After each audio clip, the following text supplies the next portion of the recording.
ఆ ఘనత చంద్రబాబు పవన్కే దక్కుతుంది. రైతులను దగా చేసిన ఘనత చంద్రబాబు పవన్కే దక్కుతుందని ఎమ్మెల్యే అంబటి రాంబాబు ఎద్దేవా చేశారు.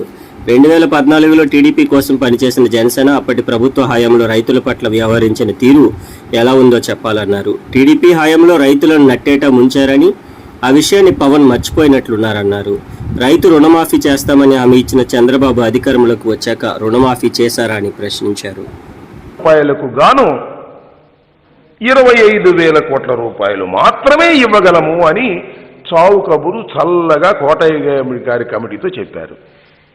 అక్కడే రైతు నడ్డి విరిగిపోయింది. పోనీ 24,000 కోట్లు ఇచ్చారా? ఇవ్వల. 15 కోట్లు ఇచ్చి 15,000 కోట్లు ఇచ్చి సర్దుకున్నారు.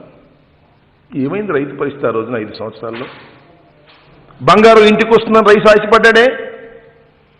నేను చేసిన రుణమంతా సుప్తాగా పోతుందని కలలు కన్నాడే.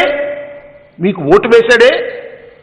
ఓటు వేస్తే మీరు అధికారంలోకి వచ్చిన తర్వాత పచ్చి దగా, పచ్చి మోసం రైతులకు చేసింది పవన్ కళ్యాణ్ గారు, మీరు కాదా? మీ చంద్రబాబు నాయుడు గారు కాదా? ఆ రోజు రైతు మీకు గుర్తు రాలేదే? ఆ రోజు జనసేన రైతు భరోసా యాత్ర చేయాలని అనుకోలేదే? నేను ఒక్కటి మనవి చేస్తున్నా, ఏ రైతు కుటుంబమైనా ఒక్క పంటతోనో, ఒక పంటలో నష్టం వస్తేనో అప్పులు పాలైపోరు, కాలానుగుణంగా అయిపోతారు.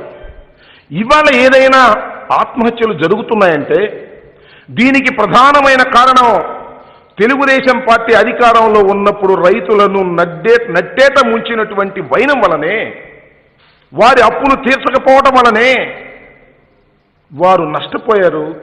ఆశ పెట్టుకొని అడియాశ చేసుకున్నారు. అందువల్లనే ఇవాళ అడపదడప అక్కడక్కడ జరుగుతూ ఉన్నాయి, ఆత్మహత్యలు జరుగుతూ ఉన్నాయి. నేను ఒకటి మనవి చేస్తున్నా, ఆ రోజున పవన్ కళ్యాణ్ గారికి రైతులు గుర్తురారు. ఎందుకంటే చంద్రబాబు నాయుడు గారు అధికారంలో ఉన్నారు కదా. ఇవాళ గుర్తొస్తుంది, మంచిదే, ఇవాళైనా గుర్తొస్తుంది, మాకు సంతోషం. ఏమిటి వాళ్ళ ప్రభుత్వం ఏం చేస్తుంది? నిజమైన రైతు ప్రభుత్వం వైఎస్ఆర్ కాంగ్రెస్ ప్రభుత్వం, జగన్మోహన్ రెడ్డి గారి ప్రభుత్వం నిజమైన రైతు ప్రభుత్వం. రాగానే ఏం చేశాం మేము? రైతు భరోసా ఇస్తున్నామే. మేము ఏం చెప్పాము ఎన్నికల్లో? మీరేం చెప్పారు? మీరు రుణమాఫీ అన్నారు, ఎగ్గొట్టారు. మేమేం చెప్పాం? 12,500 రూపాయలు రైతు భరోసా సంవత్సరానికి ఇస్తాం, 4 సంవత్సరాల పాటు ఇస్తామని చెప్పాం. ఇది మేము చెప్పిన మాట. కానీ చేస్తున్న పని 50,000 మొత్తంగా 4 సంవత్సరాల్లో 12,500 చొప్పున ఇస్తామని మేము చెప్పి, ఇవాళ రైతు భరోసా కింద 13,500 రూపాయలు 5 సంవత్సరాలకి ఇస్తున్నాం. 50,000 ఇస్తామని చెప్పి 67,000 రూపాయలు ఈ 5 సంవత్సరాల్లో మేము ఇస్తున్నామే. ఇచ్చిన మాట నిలబెట్టుకోవడం కాదు, ఇచ్చిన మాట కన్నా ఎక్కువ ఇచ్చి రైతుల్ని ఆదుకోవాలనేటువంటి తపనతో, చిత్తశుద్ధితో, అంకిత భావంతో పనిచేస్తున్న ప్రభుత్వం మీద ఏమయ్యా చంద్రబాబు నాయుడు గారి మాటలు నువ్వు మాట్లాడుతున్నావంటే ఏం చెప్పాలి నేను అడుగుతా ఉన్నా. ఆ రోజున మీకు రైతులు గుర్తురారు. విశాఖ పెందుర్ది జగన్ పాలనంతా బాదుడే బాదుడు. పెందుర్ది ప్రజలు అసమర్థత, అవగాహన లేని ఎమ్మెల్యేని ఎన్నుకున్నారు. రాష్ట్ర ప్రభుత్వం ధరల నియంత్రణలో పూర్తిగా విఫలం. విద్యుత్ కోతలు, విద్యుత్ ఛార్జీల పెంపుపై మాజీ మంత్రి బండారు సత్యనారాయణమూర్తి ఇంటింటికి కరపత్రాల పంపిణీ. ధరల నియంత్రణలో రాష్ట్ర ప్రభుత్వం పూర్తిగా విఫలమైందని మాజీ మంత్రి బండారు సత్యనారాయణమూర్తి ఎద్దేవా చేశారు. ప్రజలపై విద్యుత్, ఆర్టీసీ, నిత్యావసర వస్తువులపై రాష్ట్ర ప్రభుత్వం బాదుడే బాదుడు. జగన్ ప్రభుత్వ ధరల నియంత్రణలో రాష్ట్ర ప్రభుత్వం పూర్తిగా విఫలమైందని మాజీ మంత్రి బండారు సత్యనారాయణమూర్తి రాష్ట్ర ప్రభుత్వంపై ఆవేదన వ్యక్తం చేశారు. ఎమ్మెల్యే ఊరుకున్నాడు, ఉద్యమం చేయలేదు, ధర్నా చేయలేదు, కనీసం ముఖ్యమంత్రి గారి ముందు మాట్లాడలేకపోయినాడు. నిన్న మనం 2 ముక్కలు అయిపోయింది, తలో పక్క ముందు మనం బాధపడుతుంటే అనకాపల్లి వెళ్ళి పోజిస్తారు. మనం అనకాపల్లి కోరుకున్నావా? కోరుకోలేదే. విశాఖపట్నం కోరుకున్నావు. మరి పెందుతూ ముఖ చేసావు. మా ఉద్యమం ఫలితంగా, మా పోరాట ఫలితంగా భయపడ్డావు. మరి ఆ పనకాపల్లి పర్వాల సభని ఏం మాట్లాడు? అసలు ఎమ్మెల్యే సాధించాడా? నువ్వు చెప్పావా పోనీ ఎమ్మెల్యే? లేదు నేను ఇదే ప్రయత్నిస్తానని ఒప్పుకునేవాళ్ళని. నియోజకవర్గం అంతా తెస్తానని చెప్పి ఏదో స్వామి చెప్పినట్టు మొండేమిటేసాడు, తలాటేసాడు. మరి ఏంటో అతకాలి కదా. అంచేత ఆయనకి అవగాహన లేదు, ఏం మాట్లాడుతూ ఏదో పెందులో ఊరేగింపు తీసాడా? ఊరేగింపు సిగ్గు లేకపోతే ఏ ఊరేగింపండి? నియోజకవర్గాన్ని అంతా పక్క పరిచేసి పెందుతుని పట్టించుకోకుండా మేము ఉద్యమం చేస్తే ఉద్యమం దగ్గర రాకుండా ఈవేళ ఊరేగింపట అది అనకాపల్లి చేసుకోండి ఊరేగింపు అని సంతోషిస్తారు. ఈ అసమర్థ పరిపాలన ఎమ్మెల్యేగా అవగాహన రాయించు. దీనికి ఏమైనా ఉంటే చెప్పండి, అవి చూస్తాడు. అవి వేరే ఉన్నాయి కార్యక్రమాలు, అవి చూస్తాడు ఆయన. 3 సంవత్సరాలు అయింది. మేము కూడా ఓటమి చెందిన తర్వాత ఈ ప్రభుత్వానికి ఇక్కడ ఎమ్మెల్యే గారికి కొంత టైం ఇవ్వాలని చెప్పి మేము కొంత కాలం వేచి చూసాం. 3 ఏళ్ళు అయింది. ఏం చేశారండి 3 ఏళ్ళలో? 3 సంవత్సరం. ఈ 3 ఏళ్ళలో ప్రధానమైన సమస్య పంచగ్రామాల సమస్య మేము పరిష్కరించాం. శాసనసభ చట్టం ద్వారా పరిష్కరించాం, న్యాయస్థానం ద్వారా పరిష్కరించాం, జీవో ఇచ్చాం, ఆన్లైన్లో పెట్టాం. ఈ లోపున ఎన్నికలకు ముందు స్టే తెచ్చి వైసీపీ వాళ్ళు 3 ఏళ్ళు తాత్పర్యం చేసి ఇప్పుడు కూడా పంచగ్రామాల సమస్య పరిష్కరించలేదు. కేవలం దాన్ని అడ్డంగా కల్పించారు తప్ప దాన్ని సుమగం చేయలేదు. అది అయిపోయింది. అభివృద్ధి కార్పొరేట్ గెలిచారు. కార్పొరేషన్ స్వయం ప్రతిపత్తి 350 కోట్లు రాష్ట్ర ప్రభుత్వం డబ్బులు ఇవ్వాలి, బకాయి ఉంది. ఎందుకు ఎవరు? జగన్మోహన్ రెడ్డి ఈ బొక్సలు వేసుకుంటావా సాయంత్రం డబ్బులు? నిన్నే 350 కోట్లు కాంట్రాక్ట్ బిల్స్ ఇవ్వలేదు. ఆల్రెడీ 350 కోట్లు వసూలైంది. 350 కోట్లు గవర్నమెంట్లో ఉంది. ఆ 700 కోట్లు ఈ కార్పొరేషన్ ఇచ్చేస్తే ఈ కార్పొరేటర్స్ నాయకులు ఆ వార్డులు అభివృద్ధి చేసుకుంటారు కదా, దాన్ని అభివృద్ధి చేయలేదు. ఈవేళ మందు ధర విపరీతంగా ఉంది. చెప్పారు ఆడవాళ్ళు ఇప్పుడే ఎంత ఘోరంగా మందు ధరలు పెంచాడంటే ఆ డబ్బంతా జగన్మోహన్ ఇంటికి వెళ్తుంది. అకౌంట్ లేదు, మందుకు చెక్ లేదు, ఎవరు ఇస్తున్నారో తెలియదు, ఎవరు అమ్ముతున్నారో తెలియదు. అంతా జగన్మోహన్ క్యాష్ అండ్ క్యారీ. అది జరుగుతుంది. ధరలు చూశారు. కందిపప్పు ఎంత ఘోరంగా ఉంది, మినపప్పు, ఆయిల్, పామ్ ఆయిల్, ఆఖరికి చివరికి కరెంటు 7 సార్లు బాదాడు. ఇదే జగన్మోహన్ రెడ్డి బాదులేని మా మీద ఉంచాడు. ఇప్పుడు బాదు కాదు, భూలాగా పాతేస్తున్నాడు జగన్మోహన్ రెడ్డి పేదవాళ్ళు బ్రతికే పరిస్థితులు లేరు. సంవత్సరం అయిపోయింది, ఒక ఆవిడ మనిషికి పెన్షన్ ఈ వేటకి ఇవ్వలేదు. అన్నా క్యాంటీన్ బ్రహ్మాండం భోజనం పెట్టావు. వేపకొండ జంక్షన్లో పేదవాళ్ళకి అన్నం పెట్టేవాళ్ళని. అన్నా క్యాంటీన్ లేవండి. మేము ఇచ్చిన టిట్కో హౌసెస్ కట్టి 3 ఏళ్ళు పూర్తయింది, ఈ వేటకి హ్యాండ్ ఓవర్ చేయలేదు. మీ ఇళ్ల స్థలాలకి BRCS అని చెప్పి 2,50,000 రూపాయలతో మీరు నాతో ఓపెన్ చేశారు, చాలా మటుకు చూశారు. ఆ ఇల్లు వేళకి స్కీమ్ లేదు. మాట్లాడితే ఎక్కడో పట్టాలు ఇస్తాను, కొండ మీద ఇస్తాను, సెంట్ ఇస్తాను, అమ్ముకోమని చెప్తున్నాడు. అంచేత 3 ఏళ్ళు డ్రైనేజ్ లేవు, కాలువలు లేవు, రోడ్లు లేవు, మేము ఇచ్చిన పార్కులు లేవు, స్కీములు లేవు, రేషన్ కార్డులు లేవు, ఇల్లు లేవు. మరి ఏమి ఇచ్చారంటే బటన్ నొక్కుతున్నాను అంటాడు. 8,25,000 రూపాయలు అప్పు చేశాడు. 5 ఏళ్ళలో స్వాతంత్రం వచ్చి మంట వరకు 60 ఏళ్ళలో 2,30,000 అప్పు చేస్తే ఈ 3 ఏళ్ళలో 7 లక్షలు అప్పు చేశాడు. కేంద్ర ప్రభుత్వం ముట్టిగా వేస్తే నేను హైదరాబాద్గా పరిగెట్టి మోడీ కాలు పట్టుకుంటున్నాడు. ఎంచేత ఈ చేసిన తప్పులన్నీ మోడీ ఎక్కడ బిగిస్తాడో, ఆర్థిక ఎమర్జెన్సీ వస్తున్న భయంతో నేను పరిగెట్టాడు ఫ్లైట్ వేసుకొని. అంచేత ఈ అస్తవ్యస్త ప్రభుత్వాన్ని తెలుసుకోవాలని ఈవేళ నుంచి మళ్ళీ పర్యటన ప్రారంభం 3 ఏళ్ళ తర్వాత ఇక్కడ నాతవరం ఘనంగా బీజేపీ ఆవిర్భావ దినోత్సవం. మండల కేంద్రమైన నాతవరంలో బీజేపీ ఆవిర్భావ దినోత్సవాన్ని బుధవారం ఘనంగా నిర్వహించారు. ఈ సందర్భంగా పార్టీ జెండాను ఆవిష్కరించి అందరికీ మిఠాయిలు పంపిణీ చేశారు. అనంతరం PHCలో రోగులకు పాలు, పండ్లు పంపిణీ చేశారు. ఈ కార్యక్రమాన్ని ఆధ్వర్యంలో వహించిన బీజేపీ మండల అధ్యక్షుడు లాలం వెంకటరమణారావు మాట్లాడుతూ, బీజేపీ అధికారంలోకి వచ్చిన తర్వాత ప్రపంచ దేశాల్లో భారతదేశానికి మంచి గుర్తింపు వచ్చిందన్నారు. శ్యామచంద్ర ముఖర్జీ గారు జనసంఘ్ పార్టీని స్థాపించి 1980 సంవత్సరంలో భారతీయ జనతా పార్టీగా రూపాంతరం చెందింది. మరి వీరిద్దరూ కలయికతో ఎన్నో కార్యక్రమాలు చేస్తూ దేశంలో భారతీయ జనతా పార్టీని ఉనికిని చాటేలా అతి తక్కువ సీట్లతో ఉన్న ఈ భారతీయ జనతా పార్టీని పెద్దలు ఎల్కే అద్వానీ గారు, వాజ్పేయి గారు ఎంత శ్రమించి కష్టపడి కార్యకర్తల్లో ఉత్తేజం నింపి భారతీయ జనతా పార్టీ సిద్ధాంతాలను ప్రజల్లోకి తీసుకెళ్ళి ఈరోజు దేశంలోనూ 2 సార్లు నరేంద్ర మోదీ గారి నాయకత్వంలో భారత ప్రధానిగా అనేక కార్యక్రమాలు చేపట్టారు. ప్రపంచంలో విశ్వగురువుగా ఈరోజు నరేంద్ర మోదీ గారు గుర్తించబడ్డారు. కొన్ని లౌకిక ఊహన రాజకీయ పార్టీలు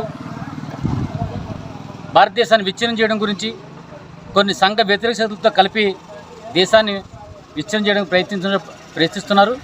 ఇలాంటి సమయంలో మోదీ గారు దాన్ని అరికట్టి అవినీతి లేని పాలన, ఉగ్రవాది లేని పాలన చేసి ఈరోజు ప్రపంచంలోనే ఒక గొప్ప గుర్తింపు పొందిన వ్యక్తిగా ఈరోజు కీర్తించబడ్డారు. పెందుర్తి నియోజకవర్గంలో 4 రోడ్ల కూడలిలో శోభయాత్రగా భారతీయ జనతా పార్టీ నాయకులు, కార్యకర్తలు బయలుదేరి వెళ్లి మరియు జెండా వందనం చేయడం జరిగింది. Bharatiya Janata party foundation day సందర్భంగా అనకాపల్లి జిల్లా ఇన్ఛార్జి ప్రకాష్ రెడ్డి గారు ముఖ్య అతిథిగా హాజరయ్యారు. గొర్లెరాం నాయుడు గారి ఆధ్వర్యంలో జరిగింది. నాదెళ్ల జ్యోతి గారు, మండల అధ్యక్షులు వెంకట సన్యాసిరావు గారు, జయరాజు గారు, శంకర్రావు గారు, బాలసుబ్రహ్మణ్యం గారు, జిల్లా శ్రీనివాసరావు గారు మరియు నరసింహరావు గారు, రెడ్డి రామనాయుడు గారు మరియు కార్యకర్తలు పాల్గొనడం జరిగింది. నియోజకవర్గ హెడ్ క్వార్టర్లో జరుపుకోవడం జరుగుతుంది. చాలా అట్టహాసంగా జరుపుకుంటున్నాం. కార్యకర్తలు అందరూ ఎంత ఉత్సాహంగా పాల్గొన్నారు. ఈ రోజు ఎంత ఉత్సాహంగా ఎంత ఆనందంగా పాల్గొన్న ఆనందం ఈనాటిది కాదు. దీనికి 1952లోనే బీజం పడింది శ్యామప్రకాశ్ ముఖర్జీ గారి ఆధ్వర్యంలో. ఆ రోజు జనతాదళం క్రమేపీ 1980 మన అటల్ బిహారీ వాజ్పేయి గారు మొదట జాతీయ అధ్యక్షులుగా 1980 ఏప్రిల్ 6వ తారీఖున ఇదే రోజున ప్రారంభించడం జరిగింది. అది దినదినాభివృద్ధిగా ఈ రోజు భారతదేశంలోనే మునిపెన్నడు స్వతంత్రం వచ్చిన తర్వాత ఏ కాంగ్రెస్ ప్రభుత్వం కూడా ఏర్పాటు చేయలేని వారికి అత్యధిక మెజార్టీతో ప్రభుత్వాన్ని ఏర్పాటు చేసిందంటే భారతీయ జనతా పార్టీ యొక్క నాయకులకు చిత్తశుద్ధి, ప్రజలకి భారతీయ జనతా పార్టీ మీద ఉన్నటువంటి నమ్మకమే ప్రతీక. ఈ రోజు ప్రపంచవ్యాప్తంగా చూసుకున్న భారతీయ జనతా పార్టీ ఉన్నటువంటి ప్రభుత్వం భారతదేశంలో పాలన ఏ విధంగా సాగిస్తుంది, ఎంతో చక్కగా ప్రజలకు ఏ ఇబ్బందులు లేకుండా సాగిస్తుంది. దీన్ని మేము చెప్పుకోవడానికి చాలా ఆ పార్టీలో సభ్యులు అయినందుకు, కార్యకర్తలు అయినందుకు మేము ఎంతో ఆనందపడుతున్నాం. ఇదే వరవడిని రానున్న తరాలకు కూడా అందిస్తామని సభాముఖంగా మేము తెలియజేస్తున్నాం. ఇంతటితో సెలవు. జై హింద్. భారతీయ జనతా పార్టీ ఆవిర్భావ దినోత్సవ శుభాకాంక్షలందరికీ కూడా భారతీయ జనతా పార్టీ 1980 ఏప్రిల్ 6వ తారీఖు ప్రారంభించి ఈ రోజుకి 42 సంవత్సరాలు పూర్తవుతున్న సందర్భంగా దేశం మొత్తం మీద ప్రతి వాడలో కూడా భారతీయ జనతా పార్టీ కార్యకర్తలు ఈ సంబరాలు జరుపుకోవడం జరుగుతుంది.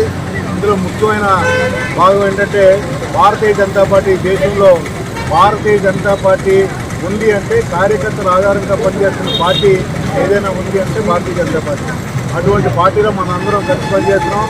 80లో ఎప్పుడైతే మనం భారతీయ జనతా పార్టీ ప్రారంభం జరిగిందో ఆ రోజు విజయరాజ్ సింధియా, అటల్ బిహారీ వాజ్పేయి, ఖుష్బూ ఠాకరే, అదేవిధంగా లాల్ కృష్ణ అద్వానీ, ఇంకా అనేక మంది మహానుభావులు, బంగారు లక్ష్మణ్, ఈ విధంగా అనేక మంది నాయకులు ఈ దేశం కోసం భారతీయ జనతా పార్టీ ప్రారంభించడం జరిగింది. ఆ రోజు నుండి ఈ రోజు వరకు ఏదో భారతీయ జనతా పార్టీ అధికారం కోసం కాకుండా ఈ దేశంలో సేవ చేయడం కోసమే కట్టబడిన పార్టీ. దానికోసమే ఎదురు చూస్తున్న ఎప్పటి నుండో ఏదైనా విషయం ఉంది అంటే 51లో భారతీయ జనతా ప్రారంభించిన దగ్గర నుండి అనేక సంస్కరణలు తీసుకురావాలి. భారతదేశంలో 370 ఆర్టికల్ని రద్దు చేయాలి. రామోత్సవం కూడా ఉండాలి. అయోధ్యలో రామ మందిరం నిర్మాణం చేయాలి. అటువంటి ఆశయాలతో స్థాపించబడిన పార్టీ అప్పటి నుండి ఇప్పటి వరకు ఏదో గుర్తి కోసం ఆరాటపడకుండా ఒక సిద్ధాంతం కోసం పనిచేస్తున్న పార్టీ భారతీయ జనతా పార్టీ. అదేవిధంగా భారతీయ జనతా పార్టీలో పనిచేస్తున్న కార్యకర్తలకు మాత్రమే అవకాశం వస్తుందని ఉదాహరణ అటల్ బిహారీ వాజ్పేయి గారు సామాన్యంగా పనిచేస్తున్న కార్యకర్త ప్రధానమంత్రి అయ్యారు. అదేవిధంగా నరేంద్ర మోడీ గారు ఒక చిన్న కుటుంబం నుండి వచ్చి ఈరోజు భారత ప్రధాని అయ్యారు.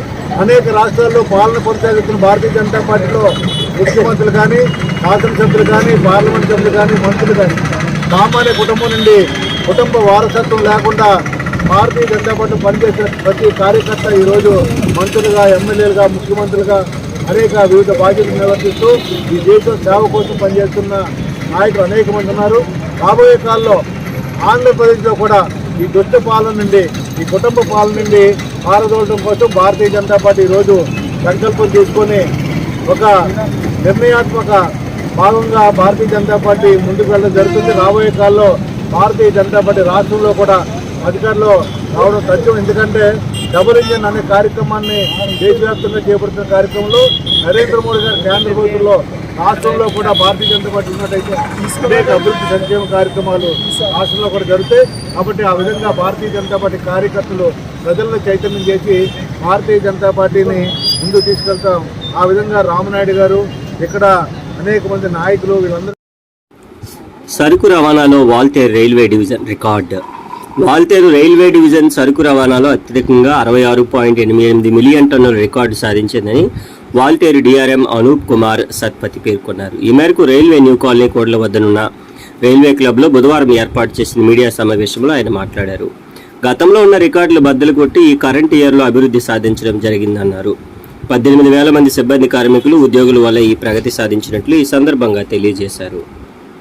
The major loading divisions of Indian Railways are like Bilaspur or Khurda or Dhanbad, who have coal mines, big coal mines, and the attention of the entire government of India and railway board is on coal loading because of powerhouses.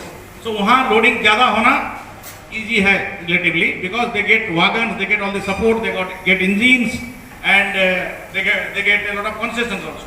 But Walter division without that help, हमको peak season में wagon मिलना मुश्किल होता है because we are not a coal loading, we don't load coal for powerhouse. So we are not their priority. Even then we have done this. So I really congratulate our officers and the departments again and again.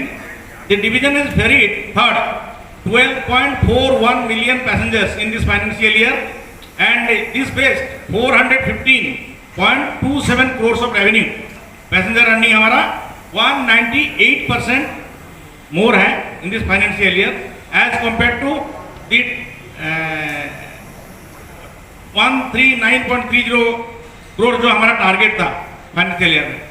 198% से increase है ये last year से increase है ना. 139 last year का earning था 0.30 crore.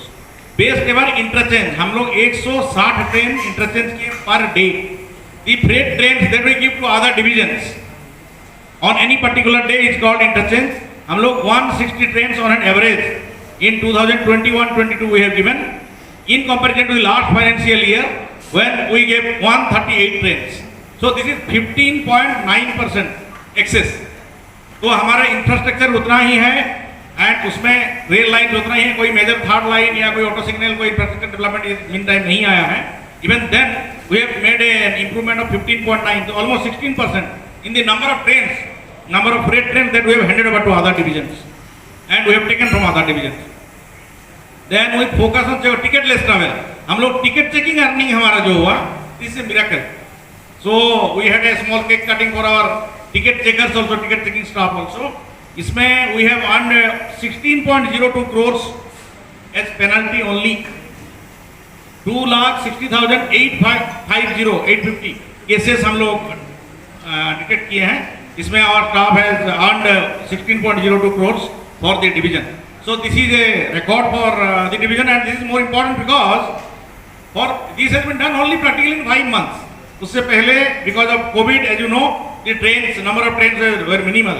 So only and ticket checking was also not taking place. So within 5 months we have done this. हमारे division से स्क्रैप सेल हुआ है 113.42 crores रेवेन्यू आया है from selling the scrap which is highest in Indian railways. तो इतना बड़ा scrap cell figure नहीं हुआ है कभी वाल्टर डिवीजन के इतिहास में, एंड इस साल किसी और डिवीजन ने इतना स्क्रैप सेल से अर्निंग नहीं किया. పార్వతీపురం మన్యం జిల్లా కురుపా మండల శివన్నపేటలో తేనెటీగల దాడి, 8 మందికి గాయాలు, ఒకరి పరిస్థితి విషమం. పార్వతీపురం ఏరియా ఆసుపత్రిలో చికిత్స. విశాఖ చెత్త పన్నును రద్దు చేయాలి. విశాఖ మహానగరంలో చెత్త పన్నును రద్దు చేయాలని పౌర సంఘాల ఐక్యవేదిక ఆధ్వర్యంలో ప్రజలు నిరసన వ్యక్తం చేశారు. నిరసన కార్యక్రమంలో భాగంగా చెత్త పన్ను కట్టవద్దు అంటూ నినాదాలు చేశారు. ఈ సందర్భంగా వామపక్షాలకు చెందిన పలువురు నేతలు మాట్లాడుతూ పేద కుటుంబాల వారు చెత్త పన్నును ఎలా చెల్లించగలరని ప్రశ్నించారు. కరోనా నేపథ్యంలో సామాన్య మధ్యతరగతి వర్గాల వారు ఆర్థిక ఇబ్బందులతో సతమతమవుతున్నారని ఆవేదన వ్యక్తం చేశారు. నా పేరు బీబీ గణేష్. నేను విశాఖ పౌర సంఘాల వేదిక కన్వీనర్ని. విశాఖపట్నంలో భారీగా పన్నులు వసూలు చేస్తున్నటువంటి పరిస్థితి మనందరికీ తెలిసిందే. అంచేత పన్ను భారాల వ్యతిరేక వేదిక ఒకటి ఏర్పడింది. ఆ వేదికే విశాఖ పౌర సంఘాల వేదిక. ఈ వేదిక ఆధ్వర్యంలో విశాఖలో ఉండేటువంటి resident colony associations, apartment associations, అలాగే వాణిజ్య వ్యాపార వర్గాల సెక్షన్స్ అందరూ కలిపి ఈ విశాఖ పౌర సంఘాల వేదికలో సభ్యులుగా ఉన్నాం. మేమంతా కూడా ఈ పన్ను భారాలకు వ్యతిరేకంగా పోరాటం చేస్తున్నాం. దీనిలో ముఖ్యంగా ఏంటంటే చెత్త పన్ను అనేటువంటి చాలా విపరీతంగా వసూలు చేయడం అనేటువంటి జరుగుతోంది. ఈ చెత్త పన్ను యాక్చువల్గా ఆస్తి పన్నులో భాగంగా కన్జర్వెన్సీ ట్యాక్స్ అనేటువంటిది మనం డిస్పోజ్ ఆఫ్ చేయాల్సినటువంటి బాధ్యత ఆ కన్జర్వెన్సీ ట్యాక్స్ ద్వారా మనం జీవీఎంసీకి అప్పచెప్తున్నాం. అంచేత కన్జర్వెన్సీ ట్యాక్స్ అనేటువంటిది ఆస్తి పన్నులో భాగంగా కట్టేటప్పుడు అదనంగా చెత్త పన్ను వసూలు చేయడం అనేటువంటిది చాలా అన్యాయం. అసలు ఇలా చేయడానికి వీలేదు. ఇలా చేస్తే మీరు 2 సార్లు ఒకే సేవకి పన్ను వసూలు చేసినట్టు అవుతుంది అని చెప్పేసి మన 1955 మున్సిపల్ కార్పొరేషన్ చట్టం అందులో చాలా స్పష్టంగా పేర్కొంది.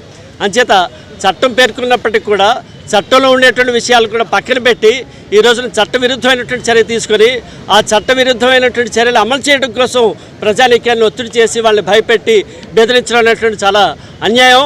ఈ రకమైనటువంటి వైఖరి జీవీఎంసీ తీసుకుంటుంది. ఆ జీవీఎంసీ వైఖరి వ్యతిరేకంగా మేము పోరాటం చేస్తున్నాం. అలాగే ఆ వైఖరి ఉపసంహరించుకోవాలని చెప్పేసి చెత్త పన్ను వెంటనే రద్దు చేయాలని చెప్పేసి మేము డిమాండ్ చేస్తున్నాం. ఈ రోజు మేము చెత్తబుట్ట యాత్ర చేస్తున్నాం. ఇక్కడి నుంచి జీవీఎంసీ కమిషనర్ ఆఫీస్ వరకు వెళ్ళి అక్కడ కమిషనర్ గారిని కలిసి మా తాలూకా ఆవేదన వ్యక్తం చేస్తాం. ప్రజానీకం తరఫున వాళ్ళ యొక్క బాధలను ఆయనకి తెలియజేసి ఓ మెమరాండం ఇచ్చి ఖచ్చితంగా ఈ చెత్త పన్ను రద్దు చేయాలని చెప్పి మేము డిమాండ్ చేయబోతున్నాం. ఈ పోరాటం అనేటువంటిది సంఘటితంగా అనేక సంఘాలు, వ్యాపార వర్గాలు అన్నీ కలిపి చేస్తున్నటువంటి పెద్ద పోరాటం ఇది. ఈ పోరాటాన్ని న్యాయస్థానంలో కూడా దీన్ని ఛాలెంజ్ చేసేటువంటి పద్ధతుల్లోనే మేము పోరాటం కొనసాగిస్తున్నాం. ఎందుకంటే చాలా చట్టవిరుద్ధమైనటువంటి చర్యలు తీసుకున్నారు కాబట్టి న్యాయస్థానంలో దీని మీద కేసు వేసి ఆ కేసులో కూడా మన జీవీఎంసీ తాలూకా వైఖరిని ఎండగట్టి దీని మీద ప్రజానీకం తరఫున విజయం సాధిస్తామని చెప్పేసి మీ అందరికీ తెలియజేస్తున్నాను.